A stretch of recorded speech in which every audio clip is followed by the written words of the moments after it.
right, welcome to our next Artist of the Week presentation. We're going to be focusing on KatsushikaHokusai, a very, very famous Japanese artist from a long time ago.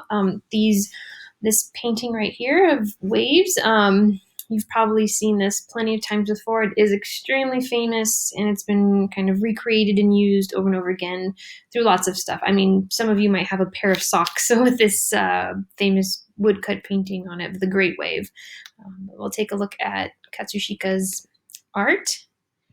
Okay, worked in the style of basically doing woodblock prints, which means think of the idea of a stamp. I'm sure plenty of you guys have played with little rubber stamps when you were a kid and you stamp things. You know, you press it onto ink and then you stamp onto another piece of paper.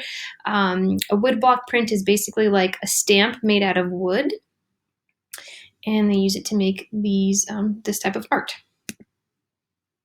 Okay, and what happens is you actually get, like, in order to make something this complicated with all these different colors, you have to use different stamps. You have to create different stamps and kind of overlap them.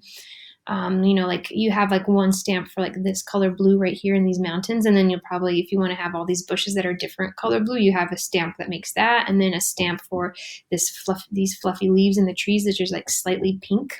Now you can go in afterwards, after this is all done, and like draw lines and stuff, but yeah, this is a woodblock print which is basically a stamp. Okay, now I'm not going to show this video. I encourage you to access the slides, which you do have access to, and watch this video on your own, which explains a lot about Katsushika and his inspiration, as well as who he inspired. He actually ended up inspiring a lot of famous artists, including Vincent van Gogh, and you'll be able to see the similarities in their work. It's really cool, so check that out.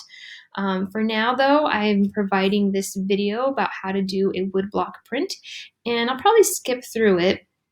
And I'm going to change the speed to really fast so that we can kind of skip through. See, that's a piece of wood, and this person has engraved into it, creating a stamp.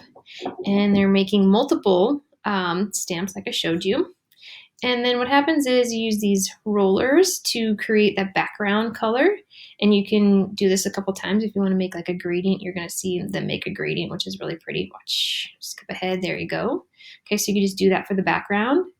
And then they start basically loading their print with their ink or their paint. And this is the beginning of the woodblock print. Okay, and it just, there you go. You start to see it coming together. And then, like I said, this is multiple layers of a woodblock print. So you can use multiple stamps.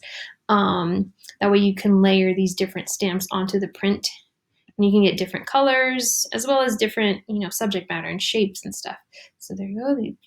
There you go. And so if you want to take some time and watch that a little more closely, I kind of jumped through it, but that shows you basic idea of how to do woodblock print. Okay, now to our next slide. Here we go. So here are our bullet points. So I'm going to ask you to go ahead and open up the Google Doc that I'm providing with this to look through these notes and then make a summary about Katsushika. Made prints, okay. He's kind of a funny little character. I did 30 different like artist names through his life. That first painting that we started with, though, the Great Wave, that's probably his most famous one, but was part of a series of 36 views of Mount Fuji, which apparently he was extremely inspired by. So this is some basic information about him. So go ahead and write a summary about that. And then for your higher level question this week, we've taken a lot of looks at